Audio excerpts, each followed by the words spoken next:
Hello, world and universe. Welcome to the Trevor Donald Experience. Manifest your truth. If you're new to the channel, please hit that like and subscribe button. And for all my continued followers, I want to say thank you.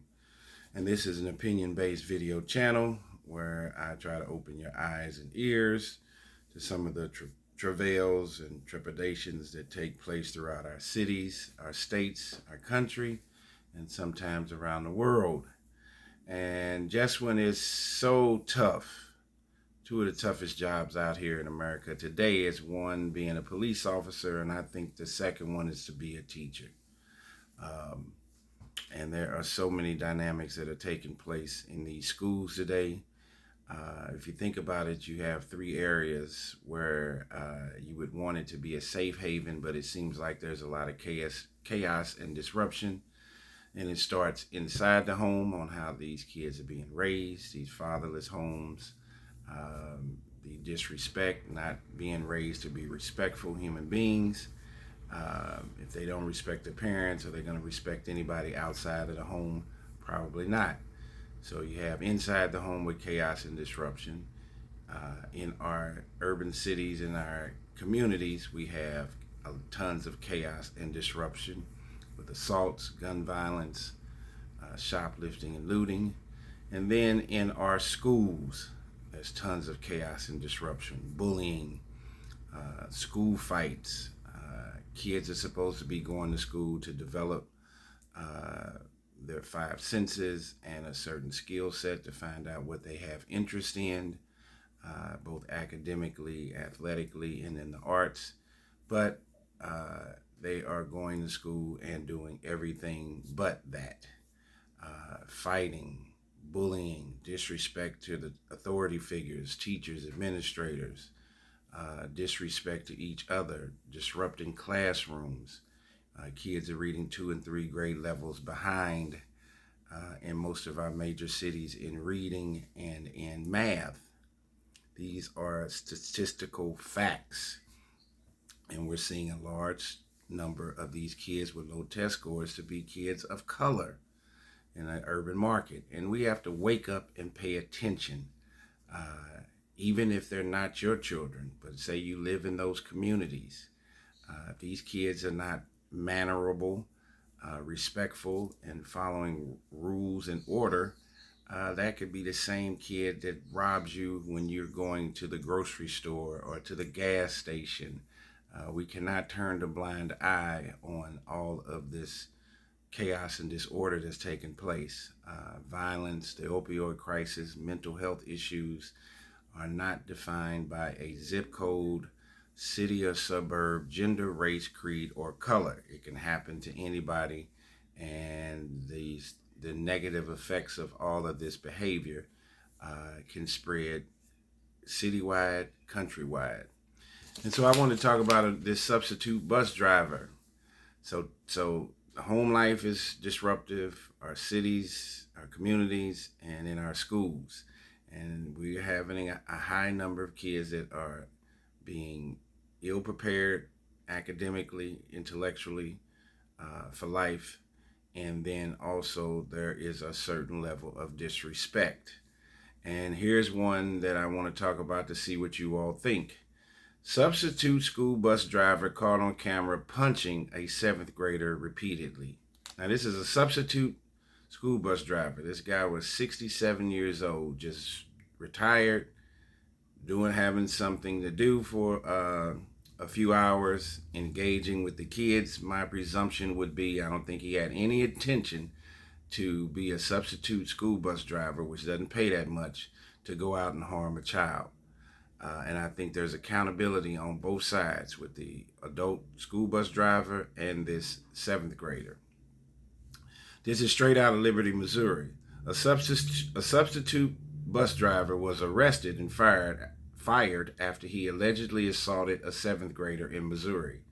Zachary Carroll's parents say some kids were joking around when Scott Robert Livingston, 67, assaulted their child.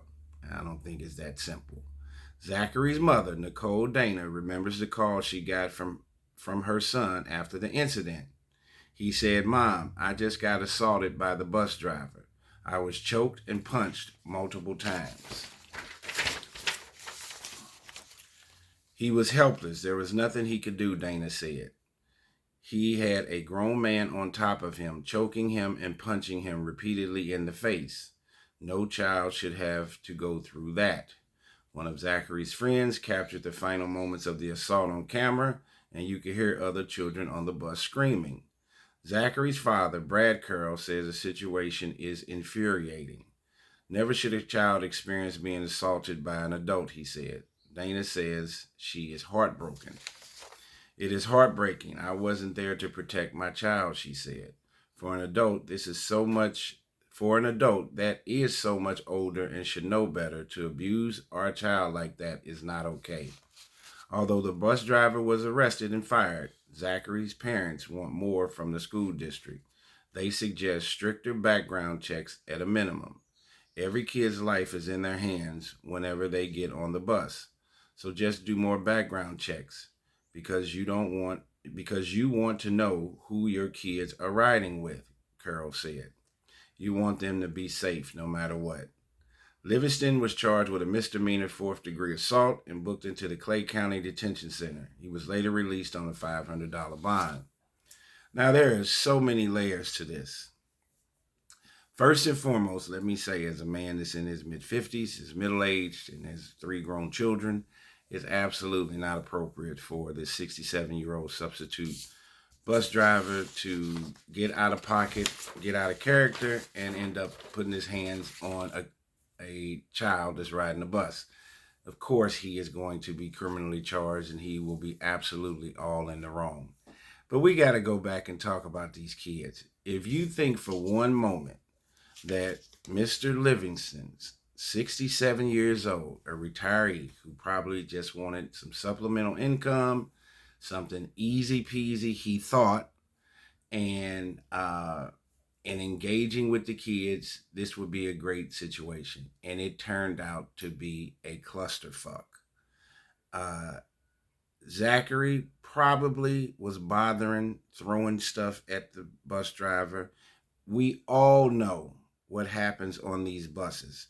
These buses are worse than the schools, the way these kids act. Kids are acting inappropriate, misbehaving, doing everything but what they're supposed to be doing at school, meaning learning, developing, putting something inside their brain, being respectful. By the time they get out of school, and if they come from a very erratic home life, by the time they get out of school and get on that bus, it is complete chaos.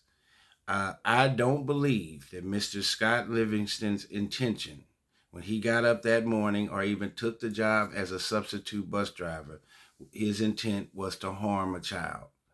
I think where he is wrong, I think that these kids probably were bothering him, bullying, doing all kind of craziness on that bus. I don't know how long he had been a substitute bus driver. It wasn't a permanent job.